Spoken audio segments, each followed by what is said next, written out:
It's Rebecca Mara here, and I'm an intuitive coach and energy healer and a somato-emotional body worker. And I want to talk to you today about consciousness that's held in the body. So usually when we're thinking of consciousness, we're thinking about it being somewhere in our mind, like maybe up here. Our awareness that somehow comes from this part of us.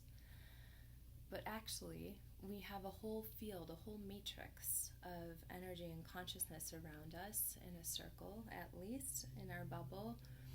And more importantly, we have consciousness in every part of our body. It's usually pretty hard for people to access this, and so that's why I like teaching and guiding people through that process.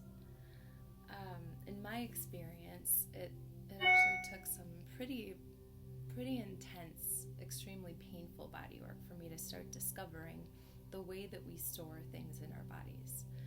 And in this excruciating pain in a body work session, I got to see how our systems are so sophisticatedly designed to do everything in their power to protect us from pain. So that means when we have a direct experience, our systems will try to get away from the pain, try to stop it, to block it. They'll try to control it by creating a story. They'll try to react and fight against it. They'll try everything possible in order to not feel the direct experience of the pain or the experience that seems too overwhelming, or we don't have tools, we don't have enough energy or love or support to work through these experiences ourselves. So what happens is those experiences get stored in our body. It could be childhood abandonment. It could be uncertainty around a stepfather. It could be feeling lost, feeling unseen, feeling like you can't have a voice. These are some kind of common things that most people have some experience of. And what happens is the energy flow and the consciousness gets stopped.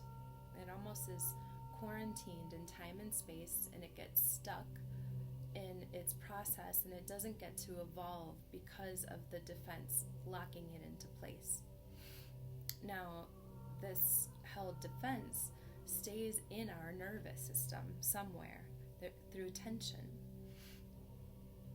It's connected to emotional tension, to psychological tension, and oftentimes we have no idea that this stuff is buried in our body, but that unconscious material is still in the body.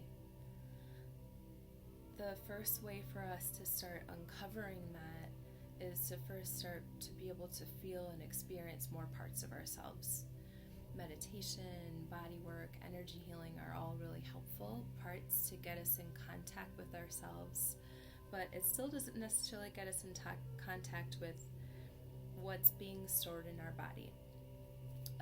There are a lot of clients that come in to see me that are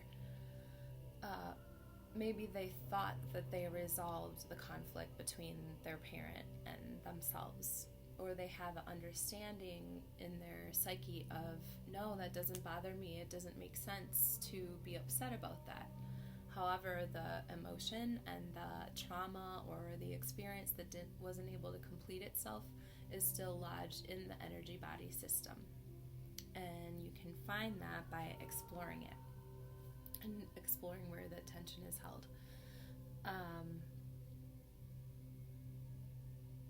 What I found in my own life, for example, is when I was getting these really intense bodywork sessions, there was so much pain that there was nowhere for me to go. None of my defenses worked. I couldn't run away. I couldn't try to block it. I couldn't try to stop it. There was nowhere for me to go under that pressure and that tension and that pain. And so then the emotions would arise, and my body would do everything. It would make every sound, like animal sounds, crying, fists, collapsing and playing dead and freezing. It would go through, depending on the area, it would go through all of these cycles, and sound would come out. It activates the animal part of us that's very, very repressed. And this is a pretty common experience for people that have moved along in their process a lot. I've had past life stuff get moved. I've had traumas get moved that I didn't even know I was upset about. I had no clue that was lodged in my body.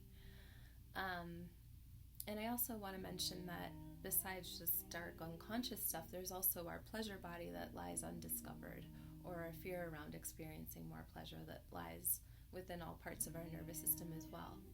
But right now I'm talking about shadow work instead of golden shadow work. So the first way to start cultivating this awareness to move things out of the body, the point of moving them out through the body is so that we can bring more light in, so that we can feel more alive, so that we can experience more goodness, so that we can embody more of our own spirit and soul.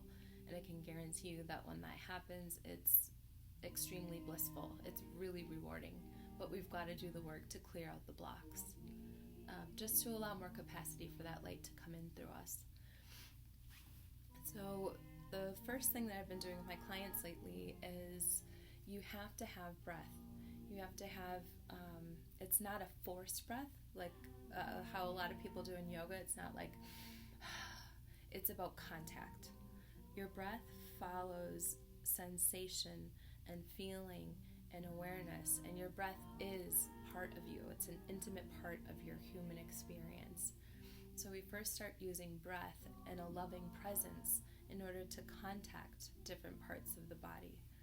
So let's say we were working with the lower belly, we would start breathing into the lower belly, and we wouldn't be observing it from up here, from our mind. We would be bringing our consciousness and awareness into that lower belly and breathing into that area. Once we're breathing into that and getting some energy flow and some awareness and sensation into that area, we dial into the feeling of the sensation. Does it feel blocked? Does it feel like it can breathe easily? Is there something sharp? Is there something dead feeling? And we sit and dial up that sensation with the breath so that we can make contact with whatever emotion is in there. Once you get really good at feeling sensation in the body, then you'll start to be able to track what emotion and consciousness is held where. So then you'll be able to feel the emotion, the belief, the thought, the experience, and where it got held and stuck in the body. Once we make contact with this, we allow a loving and expansive breath and presence to help carry that emotion through. So we're not trying to force it to do anything, we're just making contact with it, we're holding it, so finally it has the love and attention it can get to move on to the next level of its evolution. And in that place, it can get held for the first time, it can get seen for the first time, it can get the love that it needed for the first time. So let's say you have abandonment in your lower belly, and that was never actually dealt with or expressed. You probably have ways that you've defended against feeling abandonment your whole life. We come into that lower belly, we start breathing, we start noticing more sensation in the lower belly. We start tracking the emotion and where that original wound was. And once we meet it, once we make contact with it, then it can start feeling loved. At first it might or might not start feeling kind of uncertain, like, are you sure this is okay? It might be a little bit trepidatious because no one's visited it for decades maybe. But we stay in that loving presence with it, we stay in loving contact with it, and eventually it starts to move a little bit, it starts to breathe a little bit, it starts to start maybe looking around almost, it starts looking for a new way to be. And once that part gets held, it might be inner child work that you're doing, but once that part feels loved enough and safe enough, it's going to open and release, and then you can bring light into that area, you can bring love into that area, and you can embody more of your spirit, soul in that part of your body, where it becomes more your power of presence and not a blocked part that doesn't have consciousness in it. When this happens, a actually, I can tell you more from my own experience. What happens is when I'm able to meet a part that got blocked in my body, a consciousness that got blocked, that didn't have the support or resource that it needed, when I meet it completely without any resistance, any collapsing, fighting, not accepting, when I accept it completely and meet it completely, there is a huge sense of relief that comes in, and almost a state of grace, so a connection with grace, because I've bowed to the isness of what happened, and I've chosen to open myself to life. I've chosen to say yes, welcome to whatever my experience is. And that way of living is a devotional way of living that has a radical trust at its root.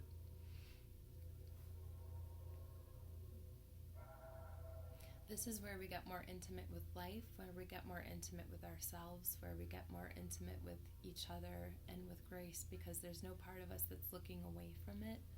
We're right with it. We're in a dynamic dance with the isness of ourselves and others, of life. And this is one of the most beautiful yet courageous ways to live. I also encourage you, when you're doing this process, to not attempt to do this from a place of wanting to fix, but from a place of curiosity and what can I bring love to? What can I transform? What orphaned part of my consciousness can I bring back to love, so that it can be healed and grow, and so that it can feel connection. And that's it today. Thanks for listening, and I hope that you take some of these pieces to heart.